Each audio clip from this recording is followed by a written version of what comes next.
समस्तीपुर के प्रखंड वारिसनगर अंतर्गत ग्राम पंचायत राज पुरनाही में हम कुछ सामाजिक कार्यकर्ताओं से बात कर रहे थे। ग्राउंड जीरो पर भी हमने कुछ लोगों से बात किया।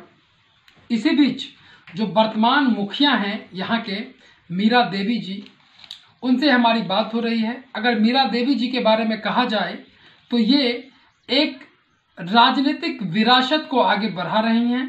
इनके परिवार के लोग स्वतंत्रता आंदोलन से लेकर और भी देश के कई ऐसे सामाजिक दायित्व का निर्वहन करते आ रहे हैं। इन्होंने अपने उसी परंपरा को आगे बढ़ाते हुए राजनीति में आकर जनसेवा के उद्देश्य से समथिंग बैक टू सोसाइटी करने का जो एक सपना देखा, आज उन्हीं सपनों को ये अपने हिसाब से साकार करने में लगी हैं। इनका कहना है कि सुधार की प्रक्रिया घर से शुरू होती है, चैरिटी बिगिंस एट होम। इसलिए इन्होंने सबसे पहले अपने पंचायत में विकास की उन योजनाओं का क्रियान्वयन का बीड़ा उठाया जो सदियों से अंधेरा था। माननीय मुख्यमंत्री नीतीश कुमार की महत्वाकांक्षी परियोजना 7 निश्चय, जिसमें जल नल, गली नली और भी कई ऐसे प्रोग्राम थे, कोरोना आने के कारण उस काम में थोड़ा प्रभावित हुआ है, चूंकि यह तो पूरे विश्व में हुआ है। ऐसे में आप अपने इस कार्यकाल में उनके सपनों को कैसे आगे बढ़ाएंगे?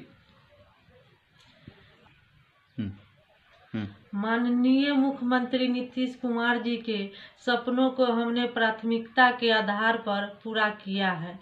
कोरोना आने के कारण थोड़ा काम प्रभावित हुआ है, लेकिन यह तो पूरे विश्व में हुआ है। ऐसे में हम अपने इस कार्यकाल में जो काम थोड़ा बचा है उसे प्राथमिकता के आधार पर करेंगे और नीतीश कुमार जी के सपनों का आगे बढ़ाएंगे। महात्मा गांधी को सच्ची श्रद्धांजलि देने के उद्देश्य से नरेगा और मनरेगा जैसी योजनाएं उन ग्रामीण भारत में उन युवा, महिलाओं, बेरोजगारों के लिए बनाई गई थी जिन्हें रोजगार गारंटी अधिनियम के तहत, मनरेगा के तहत उनके घर पर काम देना था। ऐसे में आप इस योजना को कैसे आगे बढ़ाएंगे? महात्मा गांधी जी को सच्ची श्रद्धांजलि देते हुए हमने वार्ड में आम सभा लगाकर उन गरीबों को जॉब कार्ड बनाकर उन्हें रोजगार के अवसरों को दिया है। मनरेगा योजना हमारे यहाँ पूर्ण रूप से लागू हुआ है। आगे भी हम इसी दिशा में इसे आगे बढ़ाएंगे और उन जरूरतमंद को योजना का लाभ दिलाएंगे जो कोरोना के कारण अपने घर वापस आए हैं, और यहाँ योजना उन सभी को दिलाएंगे जिनके लिए यह सरकार ने बनाई है। आधी आबादी महिलाओं की है। बापू ऐसा कहते थे कि ग्रामीण भारत में विकास की रफ्तार तब आएगी जब ग्रामीण स्तर पर लघु उद्योग, कुटीर उद्योग को बढ़ावा दिया जाएगा और स्वरोजगार के नए अवसर लाए जाएंगे।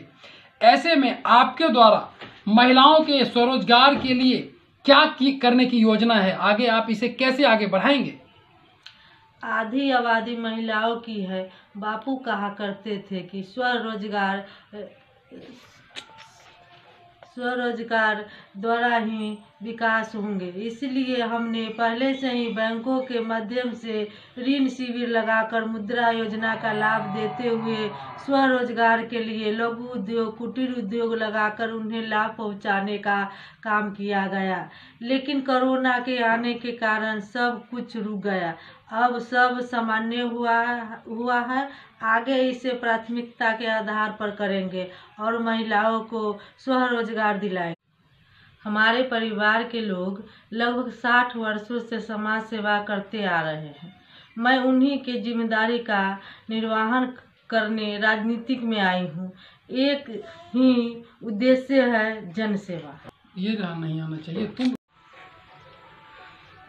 आज के युवा नशा, पलायन और बेरोजगारी जैसे महत्वपूर्ण घटनाओं से प्रभावित हो गए हैं। ऐसे में उनके जीवन में व्यापक परिवर्तन लाने के उद्देश्य से कैसे उनको जीविकोपार्जन के साधन उपलब्ध कराए जाएंगे, कैसे स्वरोजगार के अवसर उनके लिए लाए जाएंगे, कैसे उन्हें बैंकों से कनेक्ट किया जाएगा, इन युवाओं के लिए आपके आगे की क्या योजनाएं हैं? युवा आज नशा को इसलिए अपना रहे हैं क्योंकि उनके रोजगार की समुचित व्यवस्था नहीं है।